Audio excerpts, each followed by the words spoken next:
Время новостей на канале Абаза. В студии Марина Будба. Здравствуйте. Сегодня в выпуске.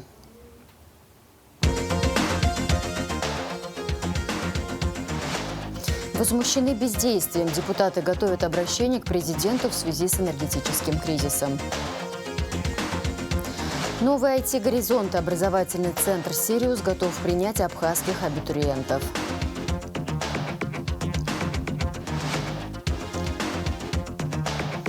Занято. Сухумский городской суд рассматривает имущественный спор.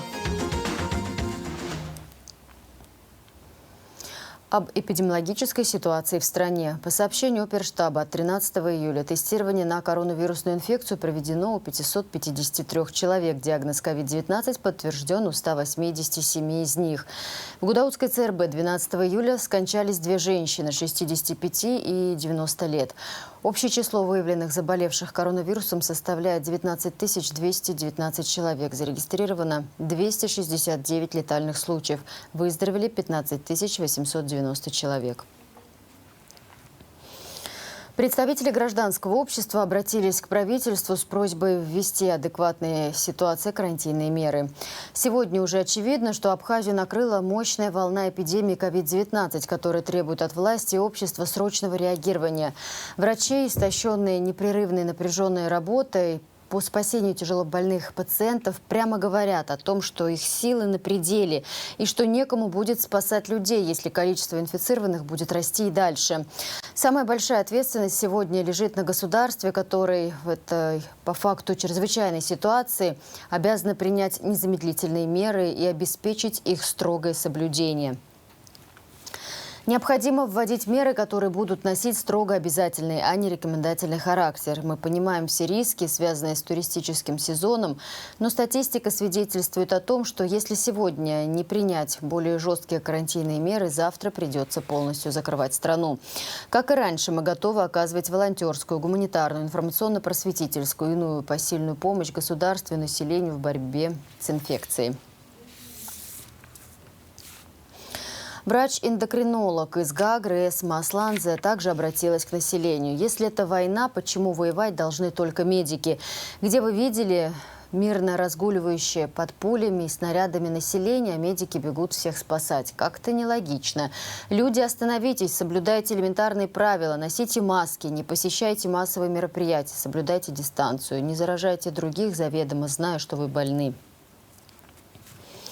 Сотрудники МВД провели очередные предупредительно-профилактические мероприятия, направленные на недопущение распространения коронавирусной инфекции во всех городах и районах Абхазии. Предупредительно-профилактические мероприятия, направленные на недопущение распространения коронавирусной инфекции в республике, проводятся во всех городах и районах. Правоохранители призывают гостей и жителей Абхазии с пониманием и гражданской ответственностью отнестись к соблюдению всех предписаний уполномоченных органов в условиях существующей эпидемиологической ситуации. Обязательно ношение медицинских масок в общественном транспорте как пассажиров, так и водителей маршрутных такси и автобусов. На предмет исполнения этих необходимых мер ежедневно в час пик сотрудники госавтоинспекции проводят рейдовые профилактические мероприятия. Маршруты пеших патрулей охватывают все массово посещаемые объекты. Это кафе и рестораны, центральные рынки и популярные магазины розничной торговли. Сотрудники милиции в обязательном порядке следят за общественным порядком и напоминают посетителям о необходимости в местах скопления людей одевать защитные маски. Пандемия коронавируса ставит нас перед необходимостью быть предельно осторожными и неукоснительно соблюдать объявленные в республике ограничительные меры по противодействию COVID-19. И насколько ответственно граждане относятся к своему здоровью и безопасности окружающих, тем вероятнее, что все антиковидные меры будут временными.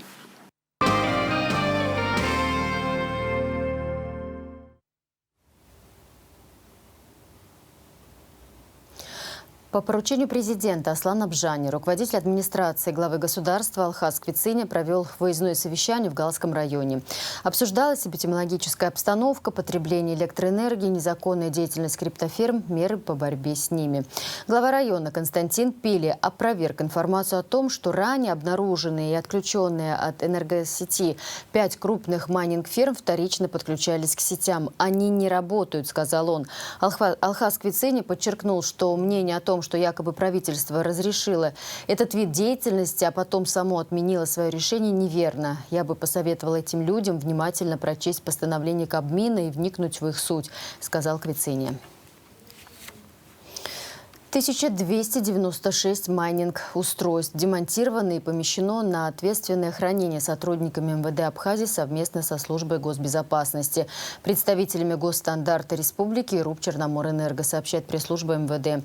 Рейдовые мероприятия прошли по всей территории Абхазии. Репортаж пресс-службы МВД. За первые недели июля в ходе рейдовых мероприятий сотрудниками МВД Абхазии совместно со службой госбезопасности, представителями Госстандарта Республики и РУП «Черноморэнерго» демонтировано и помещено на ответственное хранение 1296 майнинг-устройств. На территории Галского района обнаружено и изъято 89 незаконно действующих криптоустройств, размещенных на 5 майнинг-фермах в частном секторе. Системную работу по выявлению майнинг-объектов в районе проводят сотрудники Галского отдела внутренних дел и отдела службы государственной безопасности при участии представителей РЭС «Черноморэнерго». В селе Дурипш домовладелец незаконно подключил 60 криптоаппаратов. Майнинг-ферма была обнаружена сотрудниками Управления экономической безопасности и противодействия коррупции совместно с отделом внутренних дел Гудаутского района и службой государственной безопасности. Оборудование изъято. В столице изъяты майнинг-устройства, которые владельцы прятали в подсобном помещении, а также в подвале одного домовладения, и 27 действующих криптомашин изъяты на территории хлебозавода по улице 4 марта. Действующие аппараты по добыче криптовалюты изъяты в домовладении жителя села Нижняя Шера Сухумского района, а в городе Ткварчал незаконно майнил криптовалюту житель того же района в своей квартире. 41 аппарат изъят в Гулрыбжском районе. В ночь на 13 июля при проведении целевых рейдовых мероприятий в Ачимчирском районе сотрудниками Управления экономической безопасности и противодействия коррупции совместно с подразделениями Центрального аппарата МВД и представителями Департамента по энергонадзору Госстандарта Абхазии были проверены 6 майнинг-объектов. В общей сложности изъято 569 криптоустройств, из которых в частном секторе обнаружено 92 единицы майнинг-оборудования и 477 аппаратов изъято с территории бывшего предприятия в городе Чимчира. Ранее 6 июля в районе было изъято 43 криптоустройства. В селе Удза-Ялахадзы города Пицунда с 2 майнинг-объектов изъято 474 устройства по добыче криптовалют. Сотрудники Пицунского отдела милиции, милиции общественной безопасности и Управления внутренних дел по Гагарскому району совместно с сотрудниками службы госбезопасности Черноморэнерго и Госстандарта Абхазии при проведении проверки установили факты вторичного подключения на ранее закрытых объектах. Также 6 июля в Гагарском районе была выявлена майнинг-ферма с 16 действующими устройствами. В отношении нарушителей за незаконное подключение к энергосети для осуществления деятельности по добыче криптовалют составлены административные протоколы по части 2 статьи 96 прим. 1 Кодекса об административных правонарушениях. Мероприятия по выявлению действующих майнинг-объектов, а также системный мониторинг уже закрытых криптоферм сотрудниками МВД проводятся ежедневно.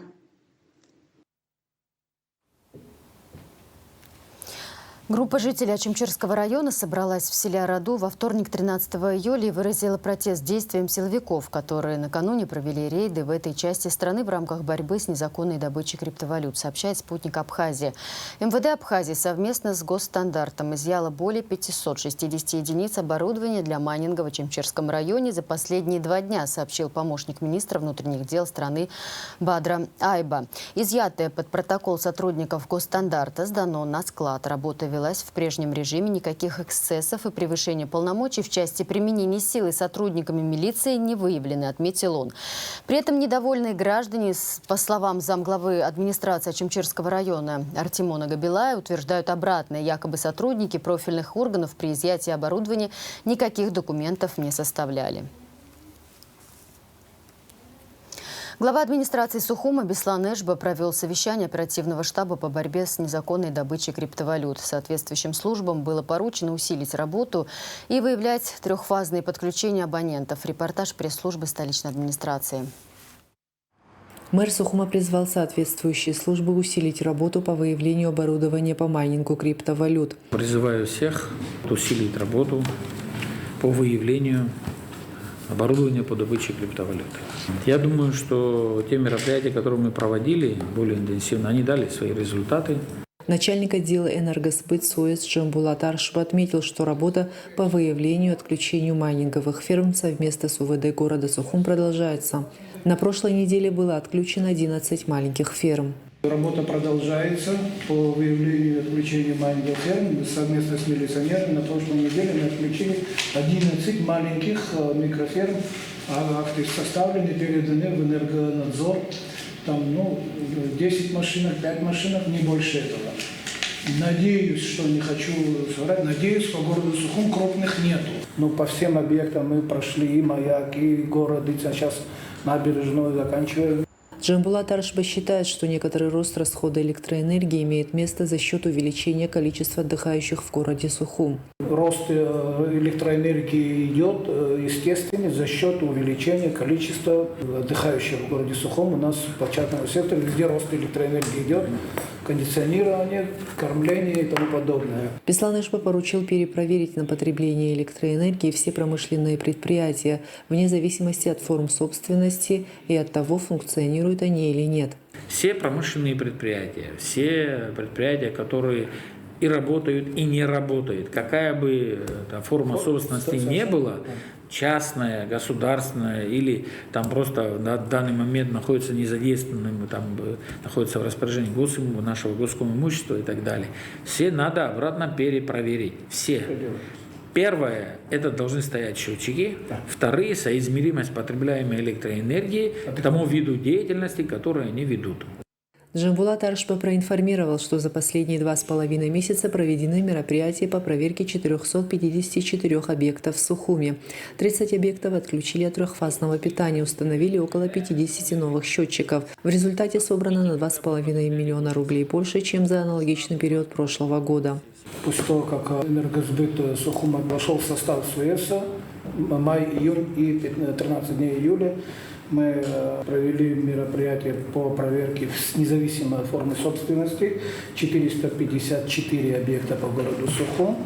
30 объектов мы отключили трехфазного питания, установили около 50 новых счетчиков приборов учета вне зависимости от формы собственности. Результаты свои дали. На 2,5 миллиона рублей больше собрали, чем в аналогичный период прошлого года. Мы собрали 9 миллионов рублей за потребленную электроэнергию. Отлично, что вы там, где за свои возможности приобретаете счетчики, ставите и как-то ставите на контроль, вам легче будет дистанционно и отключать тоже. Все крупные объекты, там, от 100 киловатт, наверное, и выше, везде надо постараться поставить счетчики. Мэр Сухума поручил продолжить работы по выявлению трехфазного подключения. Мадина Абганба, Алексей Агухава, пресс-служба администрации города Сухум. Депутаты подготовили обращение к президенту в связи с кризисом в энергетике. 13 июля в ходе расширенного заседания парламентского комитета по социальной политике, труду, здравоохранению, демографии, делам ветеранов и инвалидов войны был оглашен проект постановления. Документ направлен всем парламентариям для ознакомления и, вероятно, его обсудят в ходе внеочередной сессии. В обращении констатируется неконтролируемый рост потребления электроэнергии, значительное увеличение долга за переток, неэффективная борьба с майнингом и некачественное управление энергетической отраслью. Осуждают неэффективные действия исполнительной власти и призывают к ряду действий. Наши корреспонденты пообщались с авторами проекта постановления об обращении к президенту, чтобы понять, какие конкретные шаги они ожидают, чем недовольны и что предлагают депутаты исполнительной власти.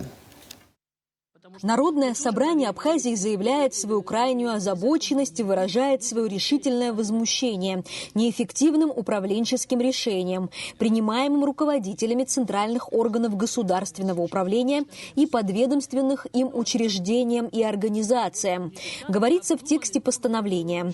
Поводом для обращения послужила не только складывающаяся ситуация с ночными веерными отключениями и авариями в распределительных сетях Черноморэнерго, но и заявление энергетиков и представителей исполнительной власти, что требования депутатов снизить энергопотребление в стране до уровня 2019 года выполнить невозможно. На нашем комитетском заседании 1 июля, которое проходило в присутствии руководства Черноморэнерги, министра экономики, вице-премьера, мы обратились к руководству Черноморэнерго с требованием сократить потребление в годовом исчислении, да, на 500 миллионов киловатт-часов, чтобы выйти на уровень хотя бы 2019 года потребления. Ну, на том же комитете нам ответили, что это невозможно. Поэтому, у нас другое видение. У нас есть свое видение, хотя мы не профильные специалисты, но уже достаточно хорошо изучили, да, все такие моменты этой отрасли. И мы считаем, что нужно сокращать потребление, можно сказать, любыми способами и методами доступными. Хотя мы неоднократно и руководству доносили, и руководителям отрасли о наших видениях, о методике определения майнинг-ферм и о методах решения проблем в целом с майнерами. Парламентарии намерены рекомендовать президенту Республики Абхазия до 1 августа 2021 года принять указ о запрете представления провайдерами интернет-ресурсов майнерам для добычи криптовалют. Это не просто запрет деятельности по криптовалют, а полное его исключение из нашей энергосистемы. А технические, да, методы, как это делать, это уже детально нужно говорить и расписывать. Туда нужно привлекать, конечно, не только силовой блок, есть еще и другие, да, методы, кроме силовых, более, так скажем, интеллектуальные. Для этого нужно, на мой взгляд, создавать команду из IT-специалистов, которые работают в области интернет, так скажем, в интернет-сфере. Да. Это, по нашему мнению, нужно собирать провайдеров воедино и работать с ними. Также в тексте обращения говорится о том, чтобы рекомендовать президенту и Генеральной прокуратуре принять необходимые меры по привлечению руководителей центральных органов государственного управления и подведомственных организаций и учреждений в сфере энергетики к персональной ответственности за нанесение материального ущерба энергоотрасли, обществу и государству в целом. По словам Натальи Смыр, депутаты раз за разом повторяют аксиому, что доход Черноморэнерго – это зона ответственности энергетиков. Чтобы зарабатывать, именно они должны обеспечить собираемость оплаты за свет. Слушайте, это кто должен сказать? Парламент сказать, идите собирайте с абонентов оплату? Послушайте, мы иногда в парламенте, правда, это просто уже доходим до каких-то определенных, вообще банальностей, до банальных вещей. Мы, Черноморэнерго, депутаты парламента, говорят о том, что вам необходимо собрать абонентскую плату. Но, друзья, это их прямая обязанность. Но если вы не выполняете, то для чего вы вообще работаете? Скажите мне, пожалуйста. Кроме того, по словам Натальи Смыр, удивляет неспособность энергетиков контролировать происходящее в своей отрасли. По убеждению депутата, все это лукавство, и при желании энергетики могут навести порядок в сети. И поступила буквально мне как депутату информация о том, что в каком-то районе стоит трансформатор мощностью 1,6 мегаватт, да? А почему у Черноморэнерго не возникает вопросов? Мы только и будем обсуждать. Опять же, мы будем привлекать к ответственности простых людей.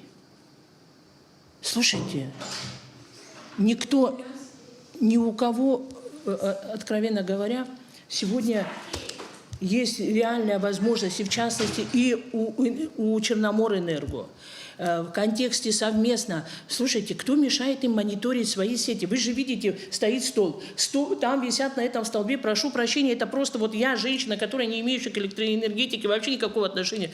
Какое количество проводов, куда идет? Там же нужны определенные мощности, вернее, я так думаю, правильно, определенные провода для необходимого подключения. Но неужели это трудно вообще отследить? Я просто знаю, что технически, просто это возможно. Также Наталья Смыр прокомментировала инцидент в Ачимчирском районе, когда силовики в ходе спецоперации изъяли майнинг-оборудование у местного населения. Депутат называет эти действия незаконными, так как правоохранительные органы без решения суда не имеют права вторгаться в жилища. Это она называет перешагиванием низкого забора при невозможности бороться с крупными криптодобытчиками. берут у простых людей. Мы же предупреждали, что, в принципе, прошу прощения, людьми, кто будет привлечен к ответственности, это будут простые люди, у которых количество машинок, стоящих дома, там, в казарме или где-то еще, это абсолютно небольшое количество. Да, если взять, допустим, 20 семей, по там, 200 машинок, это, конечно, будет там, 4000, понятно, это где-то будет 100 мегаватт, там, я не знаю, то есть ко мне они зайдут, ну, допустим, ко мне как депутату нет, но вот к вам они могут зайти, стесняюсь вам сказать. И просто так это изъять. На каком основании? Скажите, пожалуйста. А я вам скажу более того. А если вы начнете жаловаться, у вас возникнут проблемы. Поэтому это не решение вопроса. Да, они высвободили энное количество электроэнергии. Браво, хорошо. Но почему, когда мы делаем что-то, допустим, полезное, мы делаем это во вред другой ситуации? То есть мы здесь попираем права людей. Тогда я хочу обратиться к нашему по правам человека, у нас есть омбудсмену, это нарушение прав человека. Это, простите, это непросто. Депутаты не пытаются свести на нет процветающий майнинг-бизнес. Они предлагают альтернативу. Наталья Смырк и Гевик Варчи видят это как легальную площадку для майнинга, но без использования абхазских энергетических мощностей. Как выход вижу предоставление энной площадки, то есть некой зоны, создание некой свободной такой зоны. Как хотите ее назовите, как хотите ее придумывайте. Но я не знаю, где-то найти вот это и предоставить возможность по определенной цене, которая будет, не, я извиняюсь, не 40 копеек и гробить наши сети. Мы можем покупать у России и предоставить возможность людям майнить у нас на территории. Но при этом, ну как, сделать такую легализованную ферму. Уточню, имелось в виду создание площадки на границе с Российской Федерацией то есть российской части генерации, и не по 40, конечно, копеек, это уже по российской цене, по российской коммерческой цене электроэнергии.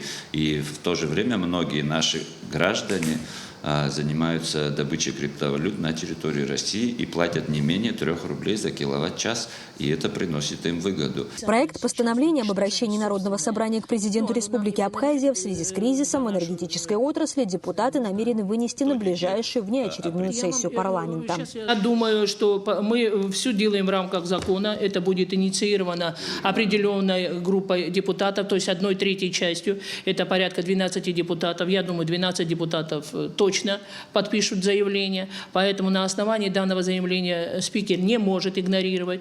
И будет неочередная сессия, где будет приниматься в основном, честно говоря, я думаю, уже не будем говорить об одном и том же, но вот будут поставлены на голосование постановления.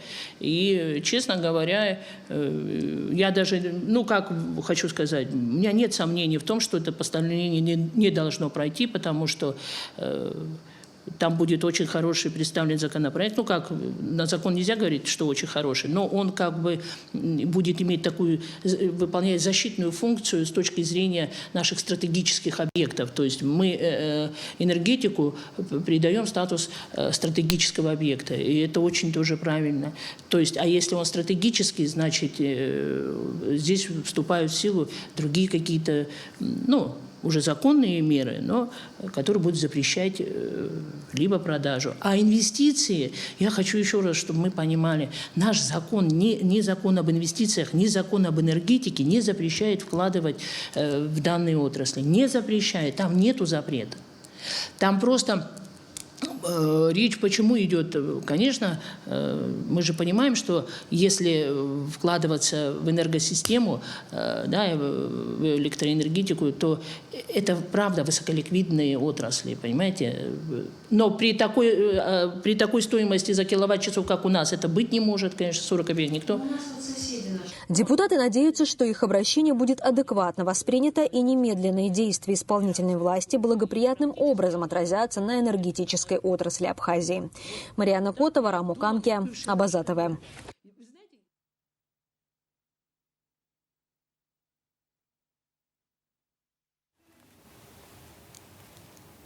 Абхазских абитуриентов ждут в Сириусе. Министр просвещения и языковой политики Инал Габли встретился с представителями IT-колледжа «Сириус», расположенного в Сочи.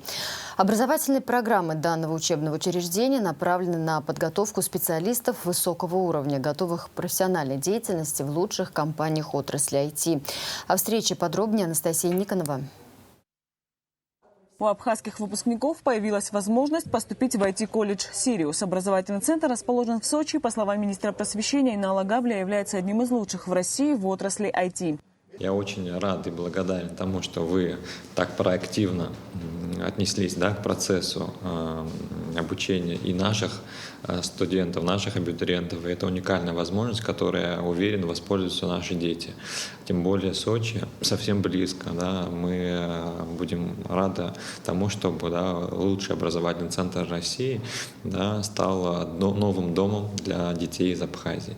Поэтому я еще раз выражаю вам искреннюю благодарность руководству вашему, Лене Владимировне, в первую очередь, за то, что вы откликнулись на наш такой позыв. Мы всегда рады вас видеть в Абхазии.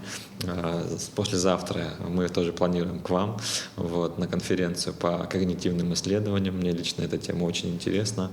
Мы и сами планируем эту сферу развивать в плане психологического здоровья детей. Мы сейчас планируем создать такую, службу для школ, которая будет работать с детьми, или с особенностями развития, или с теми, кто действительно просто не нашел себя еще, выбирает профессию. Переговоры между Министерством просвещения и руководством «Сириуса» прошли успешно, и у ряда абхазских абитуриентов теперь будет возможность поступить в колледж. Как отметила заместитель директора Екатерина Заугольникова, образовательный процесс будет длиться 3 года, а студентам будет предоставлено общежитие и стипендия. У нас в этом году смогут поступить к нам ребята после 11 класса. Образование в колледже предусмотрено как за счет бюджета, так и за счет контрактных средств. Каждый ребенок может попробовать себя, если ему интересно IT. Если он хочет серьезно учиться, много работать и для себя сформировать другое свое будущее, счастливое будущее, стать профессионалом. Да, в нашем колледже серьезное образование, и мы ждем всех ребят, у которых, пусть даже в школе что-то не сложилось, но которые готовы серьезно поработать ради того, чтобы все мы могли этими ребятами гордиться. Те ребята, которые хотят попробовать поступить на бюджет, они могут принять участие в конкурсе IT-раунд, порешать задачи элементарные по математике, алгоритмам, программированию, сделать проект. И благодаря этому у них будет возможность получить баллы за индивидуальные достижения. Уникальные образовательные программы IT-колледжа «Сириус» направлены на подготовку специалистов высокого уровня, готовых к профессиональной деятельности в лучших компаниях данной отрасли, отметил представитель колледжа Александр Житков. Колледж «Сириус» создается по принципу такой сервисной модели, когда в создании и реализации программ участвуют сразу несколько организаций. Это и университеты. Это и компании, которые готовы сразу работать с детьми и принимать их на работу еще до того, как они, собственно, даже выпустились с образовательной программы. Это программы, которые будут направлены не только на профессиональный рост детей, но и на их личностное развитие, на их культурное развитие, на их адаптацию к любой социальной среде и возможность реализовать себя, где бы они ни находились и чем бы впоследствии они ни занимались.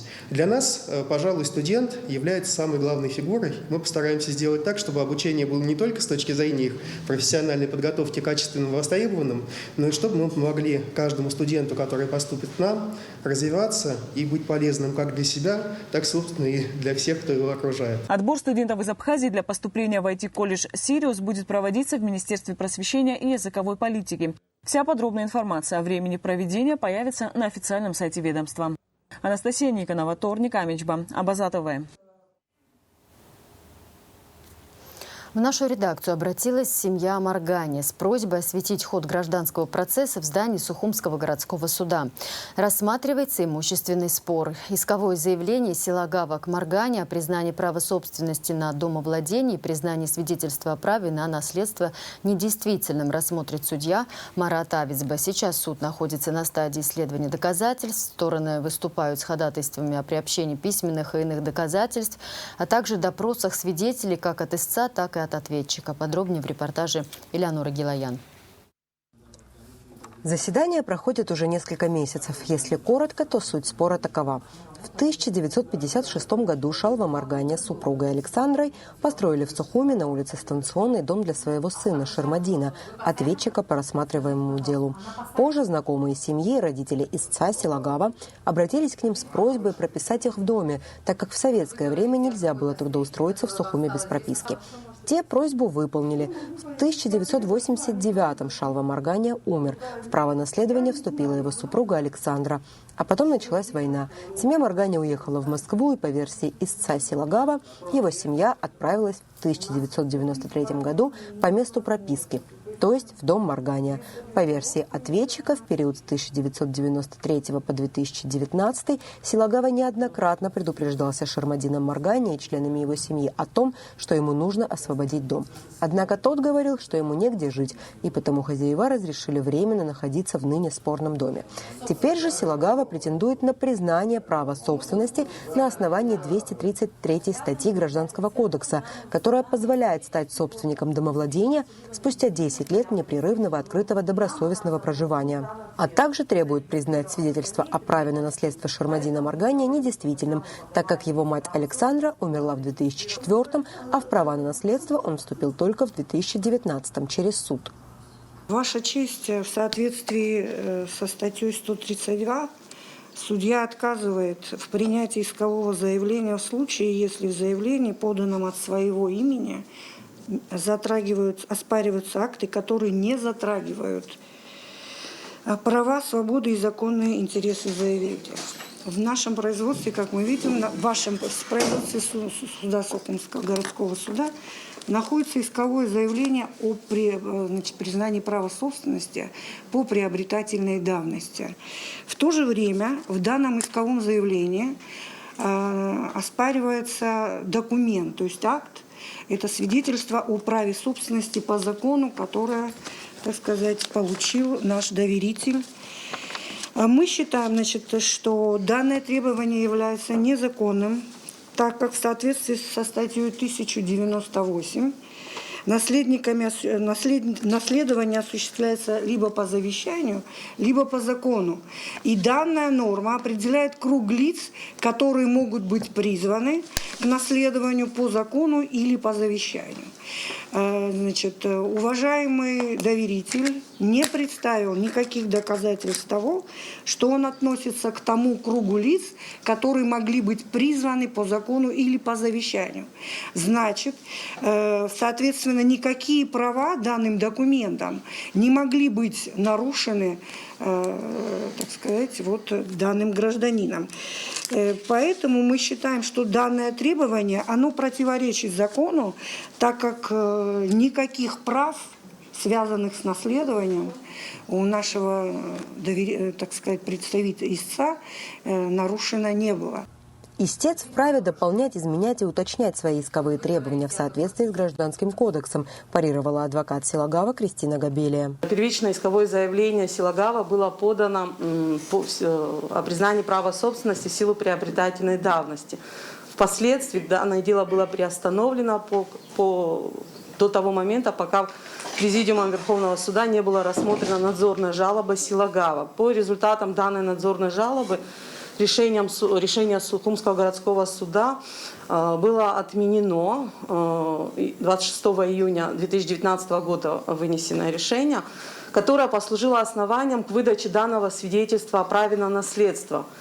В рамках уже возобновленного гражданского дела нами было заявлено ходатайство об уточнении и дополнении своих исковых требований, поскольку свидетельство о праве на наследство выдано на основании решения, которое в настоящее время отменено. Права наши не нарушаются или нарушаются, уже дал оценку Президиум Верховного суда в своем постановлении 30 октября 2020 года, где четко сказано, что из материалов дела, представленных суду надзорной инстанции, усматривается, что в спорном домовладении постоянно с 1994 года по настоящее время проживает Силагава Надар со своей семьей, который содержит жилое помещение в надлежащем состоянии, несет бремя расходов по его содержанию.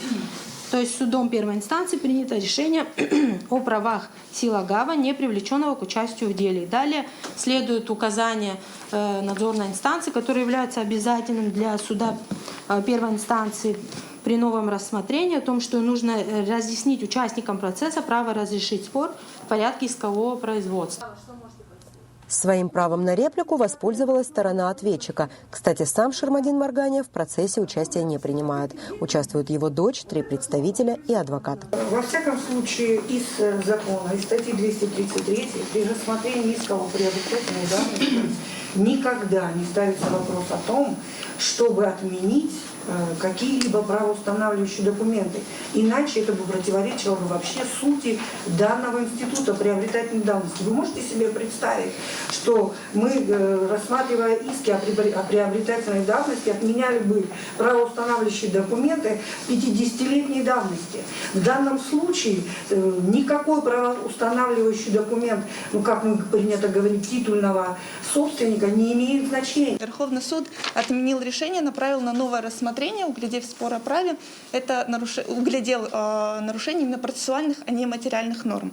Дальше, во-вторых, касательно подачи иска по приобретательной давности. В момент подачи ненадлежащее лицо в качестве ответчика было указано. Почему? Потому что, когда запрашивалась справка из БТИ, там уже соответствующее должностное лицо из БТИ сделало примечание о том, что Марганию Шермадину Шалвовичу, примечание должностного лица уже было о том, что уже идет порядок оформления его наследования. В таком случае в качестве соответчика он должен тоже был привлекаться, исходя из чего мы делаем вывод, что истец прекрасно знал о том, что есть соответчик в данном деле, что он будет, идет процесс наследования.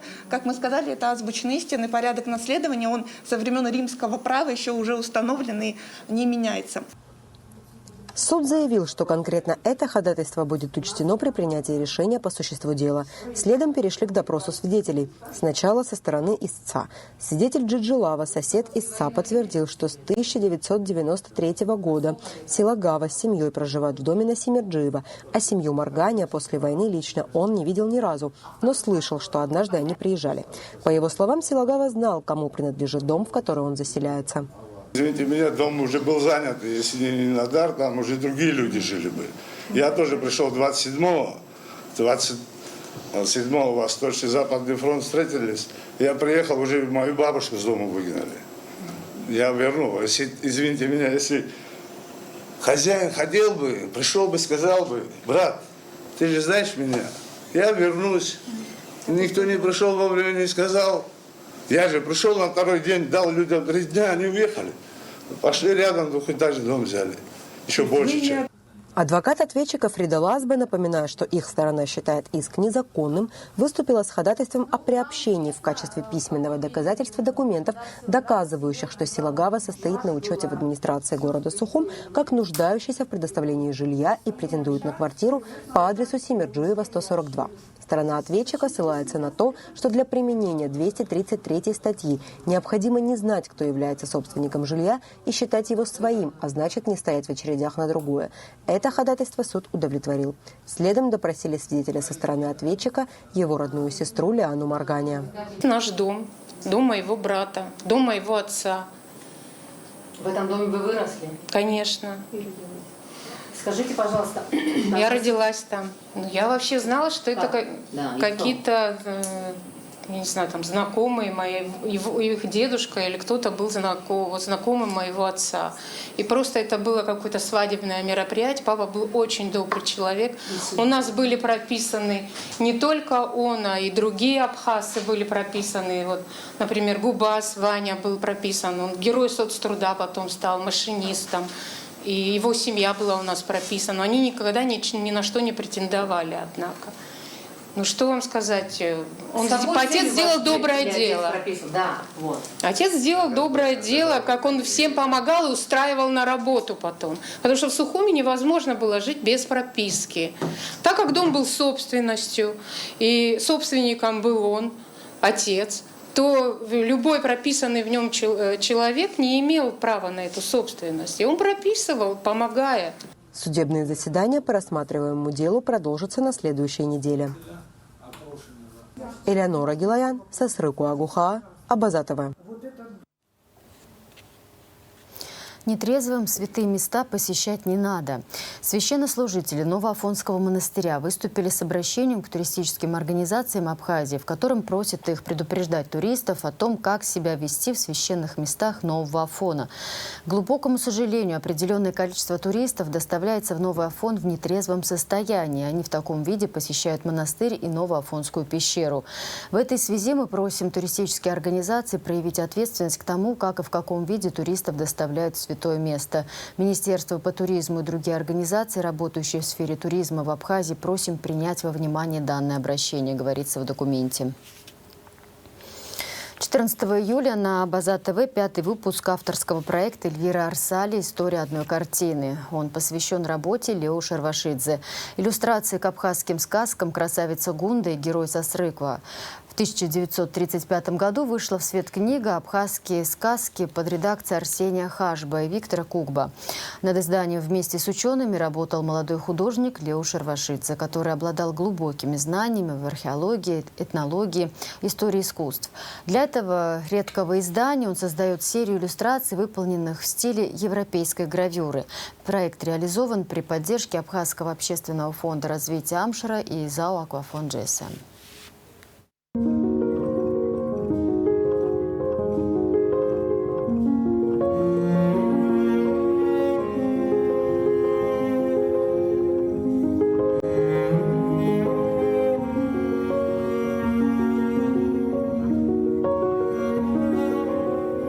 Эталон женской красоты менялся на протяжении всего человечества. Мы видим это в полотнах художников, мы видим это в произведениях скульптора, которые хранятся в галереях и музеях мира. Особенное место занимает описание эталона женской красоты в духовных памятниках, которые принадлежат разным народам. Гунда прекрасна или гундавшца. Ее красота занимает особое место в нардском эпосе. Не может Гунду описать язык человеческий. Такой она была описана в нардском эпосе. И именно такой ее представил художник, известный абхазский художник, искусствовед, археолог, ученый Лео Шервашидзе. Проект «История одной картины», посвященный работам Лео Шервашидзе, смотрите после выпуска новостей. На База ТВ продолжается образовательный проект общественной организации «Апейпш-21». В течение года в эфире будут транслироваться более 50 видеоклипов на стихи абхазских поэтов, включенных в учебную программу по абхазской литературе с 5 по 11 классы. Стихи читают актеры Абхазского драматического театра имени Самсона Чанба. Сегодня произведение Чичико Джоно «Пщала-пщала» читает Кисоу Хагба.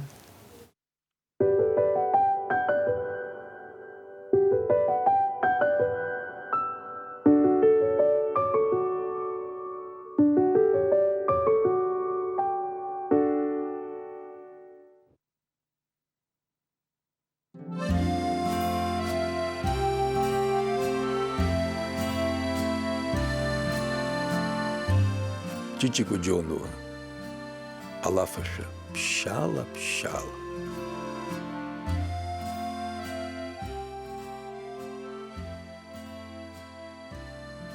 Пщала, пщала, пщала, пщала, байла, пхала, бейлаха. Сасыхара, наси сайра, байла, пщала, свацапха. Пщала, пщала, байла, пхала, башпаналу и сымдзырха. Байла, пхала, сбахча птала, байла, пщала, мадзала. Пщала, пщала, ашак бабхала, бабжир мачни хола. Байла, пщала, бук псыкала, саба спыла бейлаха.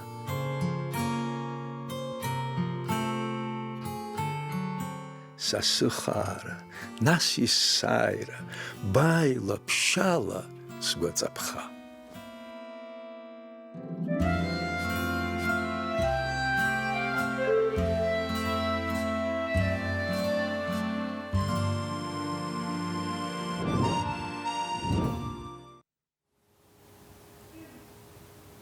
В завершении выпуска о погоде.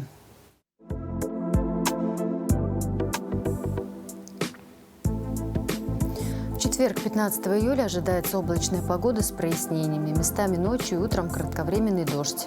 Гроза, днем без осадков. Температура воздуха днем от плюс 20 до плюс 30. Температура морской воды плюс 25.